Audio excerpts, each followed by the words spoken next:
সময়টা ১৯০৮ সালের এক আষাঢ় মাস। মধ্যরাতে বোলপুর স্টেশনে নামলেন এক যাত্রী। তার গন্তব্য রবীন্দ্রনাথের শান্তিনিকেতন আশ্রম। কিন্তু বাইরে প্রচণ্ড বৃষ্টি। স্টেশন ছেড়ে বেরোনো অসম্ভব দেখে স্টেশনেই অপেক্ষা করতে লাগলেন সেই ব্যক্তিটি। পরদিন ভোরে বৃষ্টি থামলে পায়ে হেঁটে তিনি রওনা দিলেন শান্তিনিকেতনের উদ্দেশ্যে। জল কাদায় ভরা রাস্তা ধরে বিস্তীর্ণ প্রান্তর পেরিয়ে যতই তিনি আশ্রমের কাছাকাছি পৌঁছতে লাগলেন, কানে আসতে লাগলো কে যেন গলা ছেড়ে গান গাইছেন, তুমি আপনি জাগাও মোরে। গান শুনেই বুঝলেন কে সেই গায়ক। তার গলার শক্তি দেখে বিস্মিত হলেন তিনি। সেই গায়ক হলেন রবীন্দ্রনাথ ঠাকুর। আর সেদিনের সেই পথিক ক্ষিতিমোহন সেন। তিনি লিখে গিয়েছেন, শান্তিনিকেতনে তাহার দেহলি নামক গৃহের দোতলায় তিনি দাঁড়াইয়া গাহিতেছেন, আর বোলপুরে তাহা শোনা যাইতেছে। অবশ্য তখন বোলপুরের পথ বড় নির্জন ও শান্ত ছিল। ক্ষিতিমোহন সেনের জন্ম 1880 সালের 2রা ডিসেম্বর। আজকের বাংলাদেশের বিক্রমপুরের সোনারং গ্রামের নামকরা অধ্যাপক, কবিরাজ এবং শাস্ত্রবিদ পণ্ডিত রামমণি শিরোমণির বংশে। সংস্কৃত চর্চার ঐতিহ্য এই বৈদ্য প্রধান গ্রামটির সকল পরিবারেই ছিল। পরিবারটির নিষ্ঠাবান এবং আচারপরায়ণ বলেও খ্যাতি ছিল। তার চেয়েও বেশি খ্যাতি ছিল পাণ্ডিত্যের। তবে রক্ষণশীল এই পরিবারের আর্থিক প্রাচুর্য ছিল না। ক্ষিতিমোহন সেনের পিতা ভুবনমোহন সেন ছিলেন চিকিৎসক। মা দয়াময়ী দেবী। এদের পুত্রকন্যারা ছিলেন অবনীমোহন, ধরণীমোহন, ক্ষিতিমোহন, মেদিনীমোহন এবং কন্যা প্রমোদিনী। অন্যদিকে দয়াময়ীর বাবা ছিলেন বিচারক এবং পাশ্চাত্য শিক্ষায় শিক্ষিত আধুনিক মননের মানুষ। তার পুত্ররা উচ্চশিক্ষার জন্য বিলেতে গিয়েছিলেন বলে গ্রামে একঘরেও হন। দুই পরিবারই ছিল সোনারঙের বাসিন্দা। ফলে দুই পরিবার বিবাহ বন্ধনে আবদ্ধ হওয়ার পরে ভুবনমোহনের পরিবারও দোপানাপিত বন্ধ হয়ে যায়, যদিও দয়াময়ী দেবীকে দমানো যায়নি। রামমণি শিরোমণি 72 বছর বয়সে কোষ্ঠীতে মৃত্যুযোগের উল্লেখ দেখে শেষ বয়সে কাশীতে গিয়ে থাকবেন বলে নিজের গ্রাম এবং অধ্যাপনা ছেড়ে নদীপথে কাশী যাত্রা করেন। পিতার সঙ্গে একত্রে থাকতে ভুবনমোহন এবং তার স্ত্রী পুত্রকন্যাদের নিয়ে সেই কাশী যাত্রার সঙ্গী হন। এর ফলে ক্ষিতিমোহন সেনের শৈশব কাশীতেই কাটে। নিজেকে তিনি কাশীর মানুষ বলেই মনে করতেন। ভারতীয় সংস্কৃতির কেন্দ্রবিন্দু কাশী বা আজকের বেনারস। কাশীর গঙ্গা, তার ঘাট, বিভিন্ন অলিগলি, মন্দির, নানা সাধকের আস্তানা, নানা সম্প্রদায়ের মঠ কিশোর বয়স থেকেই ক্ষিতিমোহন সেনকে তৈরি করে দিয়েছিল। মুক্ত মনে সব কিছু দেখার একটা দৃষ্টি পেয়েছিলেন তিনি। ধর্মতান্ত্রিকতার মোহ তাকে অন্ধ করে দেয়নি। কাশীর সাধু সন্ন্যাসী, ভক্ত সন্তদের প্রতি ছোট থেকেই এক স্বাভাবিক আকর্ষণ বোধ করতেন ক্ষিতিমোহন সেন। কাশীতে তখন বড় বড় পণ্ডিতরা থাকত। তাদের মধ্যে অনেকেই ছিলেন ক্ষিতিমোহন সেনের শিক্ষাগুরু। গঙ্গাধর শাস্ত্রী নামে এক দক্ষিণী পণ্ডিতের চতুষ্পাঠীতে ক্ষিতিমোহন সেনকে পাঠানো হয়। তার পাঠ শুরু হয় হিন্দি ভাষায়। বাংলা অক্ষরজ্ঞান হয়েছে অনেক পরে। ক্রমশ সংস্কৃত, উর্দু, ফার্সি ভাষা আয়ত্ত করেন ক্ষিতিমোহন সেন। ক্ষিতিমোহন সেনের কলেজ জীবন কেটেছে বেনারসের কুইন্স কলেজে। তার জীবনীকার প্রণতি মুখোপাধ্যায় জানিয়েছেন, কলেজের সাহেব অধ্যক্ষ একবার ভারতীয় দর্শন সম্বন্ধে ধারাবাহিক বক্তৃতা দেন, কিন্তু তারপর মূল লেখাগুলি হারিয়ে ফেলেন। ডাক পড়ে ক্ষিতিমোহন সেনের। তিনি সেই বক্তৃতাগুলি থেকে আবার লিখে দেন। পরে মূল লেখাগুলি পাওয়া যায় এবং দেখা যায় ক্ষিতিমোহনের স্মৃতি থেকে লেখা এবং মূল লেখা কয়েকটি শব্দ ছাড়া পুরোপুরি হুবহু এক। যে ব্রাহ্মণ্যবাদ নির্ভর শিক্ষামণ্ডলের পরিবেশে ক্ষিতিমোহন সেন শিক্ষালাভ করেছিলেন, সৌভাগ্যের বিষয় সেই পরিবেশ তাকে কোনো রকম ধর্মান্ধতার নিগড়ে বেঁধে ফেলেনি। এর কারণ তৎকালীন কাশীতে তিনি এমন সব বিরাট পণ্ডিত এবং শাস্ত্রজ্ঞ মানুষের দেখা পেয়েছিলেন যারা তাকে তৈরি করে দিয়েছিলেন অন্যভাবে। তিনি তার ছাত্রজীবনে এইসব পণ্ডিত ও সাধকের মুখের কথা শুনতে কাশীর বিভিন্ন অলিগলিতে ঘুরে বেড়াতেন। এমনকি কাশীর বাইরেও বন্ধুদের দল তৈরি করে ছুটতেন কোনো সাধকের ডেরায়। যে দুজন অধ্যাপক ক্ষিতিমোহন সেনের জীবনে সবচেয়ে বেশি প্রভাব ফেলেছিলেন তারা হলেন মহামহোপাধ্যায় সুধাকর দ্বিবেদী এবং ঈশানচন্দ্র বিদ্যারত্ন। সুধাকর দ্বিবেদী ছিলেন বিরাট পণ্ডিত।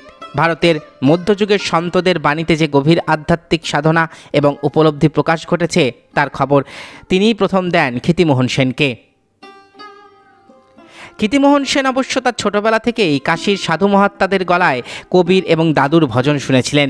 ঠিক যেমন করে হঠাৎই একদিন কাশীর একটি বাড়িতে বসে স্বামী বিবেকানন্দের গলায় রবীন্দ্রনাথের গান শুনে বুঝতে পারেননি সে গানের লেখককে। কারণ তখন অবধি বাংলা ভাষা, সাহিত্য এবং সংস্কৃতির সঙ্গে তার ভালো রকম পরিচয় ঘটেনি।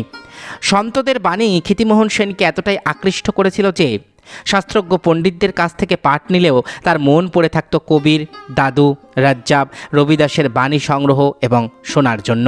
এক অমোঘ আকর্ষণ তাকে এক উদার এবং গভীর ধর্মের জগতে এনে দাঁড় করিয়ে দেয়। 3রা ফেব্রুয়ারি 1895 সালে ক্ষিতিমোহন সন্তমতি সাধকের কাছে দীক্ষাও নিয়েছিলেন।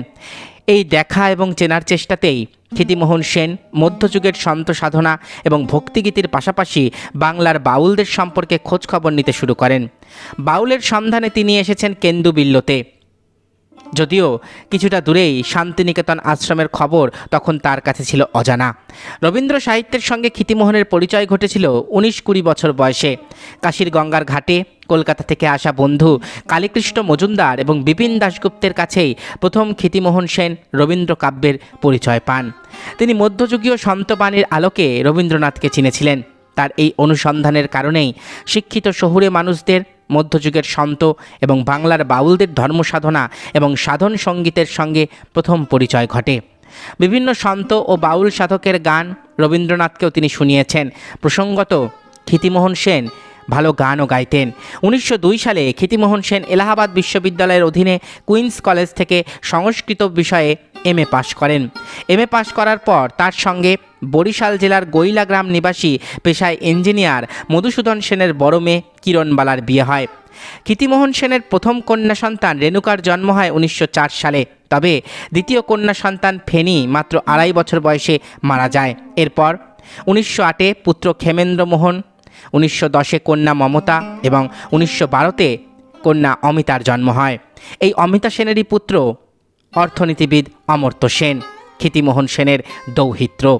ক্ষিতিমোহন সেন কলকাতার মেডিকেল কলেজেও ভর্তি হয়েছিলেন। তার সহপাঠী ছিলেন বিধানচন্দ্র রায়। কিন্তু বড় দাদা অবনীমোহন হঠাৎ মারা গেলে পরিবারের যাবতীয় দায়িত্ব এসে পড়ে তার ওপরে। ফলে ডাক্তার হওয়ার চেষ্টা ছেড়ে চাকরির সন্ধানে নামতে হয় তাকে। 1907 সালে তিনি হিমালয়ের কোলে পাহাড় ঘেরা ছোট্ট একটি জায়গা চাম্বায় চলে যান। সেখানকার ভুরি সিংহের বিদ্যালয়ে প্রধান শিক্ষকের কাজ পান তিনি। 1908 সালে কালীমোহন ঘোষ মারফত ক্ষিতিমোহন সেনের খবর পান রবীন্দ্রনাথ ঠাকুর। ক্ষিতিমোহন সম্পর্কে জেনে রবীন্দ্রনাথের প্রথম প্রতিক্রিয়া হয়েছিল, ইনি নিশ্চয়ই একজন প্রাচীন শাস্ত্রজ্ঞ এবং অত্যন্ত উদার মানুষ। সেই সঙ্গে আরও মনে হয়েছে তার সাহিত্যানুরাগ এবং বিদ্যাবুদ্ধির কথাতেই যে আমি উৎসাহিত হয়েছি তা নয়, এর মধ্যেও ওই লোকপ্রেমের সংবাদ পেয়েছি। অন্যদিকে ক্ষিতিমোহন রবীন্দ্র সাহিত্য সম্পর্কে জানার পর থেকেই রবীন্দ্রনাথের প্রতি আকৃষ্ট হতে শুরু করেন। সেই সঙ্গে ব্রাহ্ম সমাজের সংস্পর্শে আসারও সুযোগ ঘটেছিল তার। 1904 সালে মিনার্ভা থিয়েটারে রবীন্দ্রনাথ ঠাকুর স্বদেশী সমাজ পাঠ করবেন শুনে কাশী থেকে কলকাতায় এসে হাজির হয়েছিলেন ক্ষিতিমোহন সেন। ভিড়ের চাপে তার জামাই ছিঁড়ে যায়। সে যাত্রায় আর রবীন্দ্রনাথকে দেখা হয়নি। পরে আবার সেই প্রবন্ধ তিনি পড়েছিলেন কার্জন থিয়েটারে। সেখানে বন্ধুদের সাহায্যে স্টেজের পিছনে পৌঁছে রবীন্দ্রনাথকে দেখলেন। তার মুখ দেখা গেল না। রবীন্দ্রনাথ যখন প্রবন্ধ পড়লেন ক্ষিতিমোহনের মনে হলো তিনি যেন গান গাইছেন। চাম্বায় থাকার সময় রবীন্দ্রনাথের চিঠি এসে পৌঁছেছিল ক্ষিতিমোহন সেনের কাছে। প্রথম চিঠি তিনি পেয়েছিলেন 1907 সালের ডিসেম্বর মাসে, যার জন্য তিনি প্রস্তুত ছিলেন না। পরে বন্ধু বিদুশেখরের কাছ থেকেও চিঠি এসেছিল একই খবর নিয়ে যে শান্তিনিকেতনের বিদ্যালয়ের কাজে তাকে যুক্ত হওয়ার অনুরোধ জানানো হচ্ছে রবীন্দ্রনাথ ঠাকুরের পক্ষ থেকে। ক্ষিতিমোহন সেন স্বভাবতই খুশি হয়েছিলেন, কিন্তু দ্বিধাও তাকে ঘিরে ধরেছিল। কারণটা ছিল আর্থিক। কিন্তু শেষ অবধি মনের সব দ্বিধা, দ্বন্দ্ব, সংকোচ কাটিয়ে রবীন্দ্রনাথ সম্পর্কে নিন্দুকদের কথা কানে না নিয়ে শান্তিনিকেতনের ব্রহ্মচর্যাশ্রমে শিক্ষকতার কাজে যোগ দিয়েছিলেন ক্ষিতিমোহন সেন। শান্তিনিকেতনে সন্ধ্যা নামার পরে আলোর অভাবে রবীন্দ্রনাথ পড়াশোনা করতেন না। তখন শুরু হতো আশ্রমের অনধ্যায় পর্ব, যখন বই রেখে রবীন্দ্রনাথকে ঘিরে বসতেন শিক্ষকেরা। বিভিন্ন বিষয় নিয়ে আলোচনা চলত। এই আড্ডায় দ্বিজেন্দ্রনাথ ঠাকুর এসে যোগ দিতেন। ক্ষিতিমোহন সেন এই আড্ডায় যোগ দিতে শুরু করেন। এই আড্ডায় ক্ষিতিমোহন যেমন রবীন্দ্রনাথের অগাধ পাণ্ডিত্যের খবর পেতেন, তেমনি রবীন্দ্রনাথের কাছেও ক্ষিতিমোহন সেন কখনো কখনো উত্তেজনার বশে আচমকাই প্রকাশ করে ফেলতেন নিজের জ্ঞানের পরিধি, যা অবাক করত বিশ্বকবিকে। বিভিন্ন সন্ত বাউল ফকিরদের গান রবীন্দ্রনাথ প্রথম শুনেছিলেন ক্ষিতিমোহন সেনের কণ্ঠে। পরস্পরকে জানার এই পর্ব শুরু হয়েছিল শান্তিনিকেতনে পা রাখার পর থেকেই। দেহলি বাড়িতে ক্ষিতিমোহন সেন দেখেছেন রাতের অন্ধকারে রবীন্দ্রনাথকে সুর সৃষ্টি করতে। নতুন বাড়ির বারান্দায় বসে ক্ষিতিমোহন সেন সেই গানের কথা অগোচরে লিখে নিতেন। একজন ভক্তের ঐকান্তিকতায় ক্ষিতিমোহন সেন আজীবন যেমন করে ভারত পথিক হয়ে নানা সন্ত সাধকের কাছ থেকে তাদের বাণী এবং সাধনতত্ত্ব সংগ্রহ করতেন, ঠিক সেইভাবে রবীন্দ্রনাথের সাধনাকে বুঝে নিতে শুরু করেছিলেন তিনি। মুখ্যত সেই উদ্দেশ্যেই রবীন্দ্রনাথের কাছে তার আশা। 1908 সালের ডিসেম্বর মাস থেকে ক্ষিতিমোহন সেনের অনুরোধেই রবীন্দ্রনাথ বলতে শুরু করেছিলেন তার শান্তিনিকেতন বক্তৃতামালার আশ্চর্য কথাগুলি। ভোরবেলার আশ্রমের মন্দিরের পূব দিকে সিঁড়িতে বসে ক্ষিতিমোহন সেন এবং উপস্থিত আরও কয়েকজন শিক্ষকের সামনে সূর্যোদয়ের জন্য অপেক্ষা করতে করতে রবীন্দ্রনাথ বলে যেতেন তার আপন খেয়ালে। এমন করে নিজের অন্তরাত্মাকে উজাড় করে যেতে আর কখনো তাকে দেখা যায়নি। বোধহয় ক্ষিতিমোহন সেনকে যোগ্য মনে করেই রবীন্দ্রনাথ তার সাধক রূপ সেই একবারই উন্মুক্ত করেছিলেন। রবীন্দ্রনাথ ঠাকুরের সঙ্গে ক্ষিতিমোহন সেনের চীন এবং জাপান সফর সম্ভব হয়েছিল 1924 সালে, যা তার জীবনের একটি উল্লেখযোগ্য পর্ব। একইভাবে রবীন্দ্রনাথের সঙ্গে গুজরাট ভ্রমণও তেমন একটি পর্ব। শান্তিনিকেতনে আসার মাত্র 4 বছরের মধ্যে ক্ষিতিমোহন সেন আশ্রমের একজন অপরিহার্য ব্যক্তিত্ব হয়ে উঠেছিলেন। সকলের কাছে তিনি কালক্রমে আশ্রমের ঠাকুরদা এবং তার স্ত্রী কিরণবালা হয়ে ওঠেন ঠান্দি। রবীন্দ্রনাথ ক্ষিতিমোহন সেনকে কেবল শিক্ষক হিসেবে চাননি। আপনি মনে করিতেছেন আপনি কেবল আপনার ছাত্রদের লইয়াই কাজ করিবেন, সেটা আপনার ভুল। আমরাও আছি, ছাত্রদের পাইয়া আমাদিগকে অবহেলা করিবেন না। ক্ষিতিমোহন সেন কিন্তু অবহেলা করেননি। তার মাধ্যমেই শান্তিনিকেতন আশ্রম জীবনে রূপ পেয়েছিল রবীন্দ্রনাথের ভাবনাপ্রসূত এক জীবনচর্যা, যেখানে তিনি গেঁথে দিয়েছিলেন বিভিন্ন অসাম্প্রদায়িক এবং প্রকৃতি বন্দনার উৎসব। আর ক্ষিতিমোহন সেন সেই উৎসবের আঙ্গিকের সঙ্গে মিলিয়ে দিয়েছিলেন বেদ উপনিষদ থেকে চয়ন করা বিভিন্ন শ্লোক বা সূক্ত। শান্তিনিকেতনে এসে ক্ষিতিমোহন সেন দেখেছিলেন এখানেও সভা সাজানো হয় বিজাতীয় চেয়ার টেবিল দিয়ে। কাশীতে তিনি দেখেছিলেন পুরাণ কথকদের জন্য বেদি মালা চন্দন দিয়ে সাজানো হতো। প্রণতি মুখোপাধ্যায় জানিয়েছেন শান্তিনিকেতনে এই রীতির প্রচলন করতেই সভার রূপ একেবারে বদলে গেল। প্রাচীন যুগের ঐশ্বর্যের আভাস ফুটে উঠল শান্তিনিকেতনে। ক্ষিতিমোহন সেন শাস্ত্রবিধি মেনে ছাত্রদের দিয়ে আলপনা দেওয়াতেন। তার লেখায় রয়েছে, পঞ্চগুরিকার নানা রেখায় আলপনারও একটা নিজস্ব ভাষ্য একদিন ছিল। দুঃখের বিষয় তা আমরা ভুলতে বসেছি।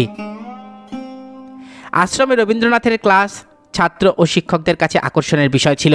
ক্ষিতিমোহন সেনের ক্লাসও তেমনই একটি প্রধান আকর্ষণের বিষয় হয়ে ওঠে। তার কাছে রবীন্দ্র কাব্যের ব্যাখ্যা শোনা ছিল এক অভিজ্ঞতা।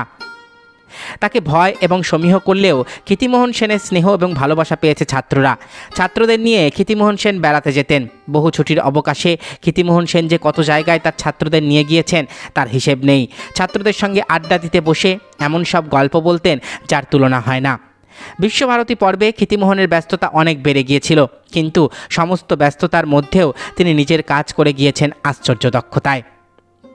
আর তাই আমরা তার কাছ থেকে একে একে পেয়েছি কবির, ভারতীয় মধ্যযুগে সাধনার ধারা, দাদু, ভারতের সংস্কৃতি, জাতিভেদ, হিন্দু সংস্কৃতির স্বরূপ, প্রাচীন ভারতে নারী, বেদোত্তর সঙ্গীত, বাংলার সাধনা এবং চিন্ময় বঙ্গ, বাংলার বাউল, বাংলার সাধনা, যুগগুরু রামমোহন, বলাকা কাব্য, হিন্দুইজম ইত্যাদি গ্রন্থ। শান্তিনিকেতনে রবীন্দ্রনাথের পরেই প্রধান ব্যক্তিত্ব হয়ে উঠেছিলেন ক্ষিতিমোহন সেন। জীবনের শেষ জন্মদিনে উদয়নের বারান্দায় বসে সভ্যতার সংকট প্রবন্ধ পাঠের দায়িত্ব অসুস্থ রবীন্দ্রনাথ তুলে দেন ক্ষিতিমোহন সেনের হাতে। জীবনের শেষ বছরগুলিতে আন্তর্জাতিক পরিস্থিতি নিয়ে রবীন্দ্রনাথ যেমন উদ্বিগ্ন ছিলেন, তেমনি শান্তিনিকেতনের আভ্যন্তরীণ পরিস্থিতিও তাকে চিন্তায় রেখেছিল। একদিন ক্ষিতিমোহন সেন কবির কাছে ছেড়ে যাওয়ার ইচ্ছে প্রকাশ করেছিলেন। রবীন্দ্রনাথ একটি বাক্য উচ্চারণ করেছিলেন সেই পরিপ্রেক্ষিতে, ক্ষিতিবাবু, আপনিও আমাদের ছেড়ে চলে যাবেন। জীবনে দ্বিতীয়বার আর ক্ষিতিমোহন সে চেষ্টা করেননি। কবিকে তিনি কথা দিয়েছিলেন, তাই জীবনের শেষ দিন পর্যন্ত শান্তিনিকেতনেই কাটান তিনি। রবীন্দ্রনাথকে যেদিন চিকিৎসার জন্য শান্তিনিকেতন থেকে কলকাতায় নিয়ে যাওয়া হচ্ছিল, সেই দিন কোনো প্রয়োজনে উদয়নের দোতলায় ক্ষিতিমোহনকে যেতে হয়েছিল রবীন্দ্রনাথের সঙ্গে দেখা করতে। ক্ষিতিমোহন সেন লিখেছেন, কথা হয়ে গেল, বিদায় চাইলাম, কিন্তু তিনি দাঁড়াতে বললেন। আমার সর্বাঙ্গে তিনি হাত বোলাবার মতো আশীর্বাদ দৃষ্টি বুলিয়ে দিলেন। কি যেন তিনি বলতেও চাইছিলেন, কি যেন তার বলার ছিল, বলতে পারলেন না। হয়তো কোনো দুঃখেরই কথা, তাই বড় দুঃখে তিনি একবার পিছনে ফিরে তাকালেন। আর সেই কাতর দৃষ্টি কখনো ভুলব না আমি। রবীন্দ্রনাথের সেই বেদনা ভরা দৃষ্টি ক্ষিতিমোহন সেন কখনো ভোলেননি। রবীন্দ্রনাথের মৃত্যুর পরে ক্ষিতিমোহন সেনকেই সকলে মেনে নিয়েছিলেন আশ্রম গুরু হিসেবে। কিছুদিনের জন্য তিনি বিশ্বভারতীর উপাচার্য হন। তাকে শান্তিনিকেতনের কুলস্থবিরও বলা হয়। 1960 সালের 12ই মার্চ 80 বছর বয়সে পণ্ডিত ক্ষিতিমোহন সেন শাস্ত্রী দেহ রাখেন। এতক্ষণ আপনারা শুনলেন রবীন্দ্রনাথ প্রতিষ্ঠিত শান্তিনিকেতন ব্রহ্মচর্যাশ্রমের অন্যতম আশ্রম গুরু কিংবদন্তি বাঙালি পণ্ডিত ক্ষিতিমোহন সেনের বর্ণময় জীবন বৃত্তান্ত। আশা করি ভিডিওটি আপনাদের ভালো লেগেছে।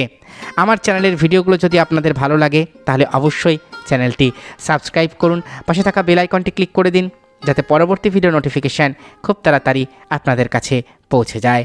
আজকের মতো এখানেই শেষ করছি। ভালো থাকবেন সবাই। নমস্কার।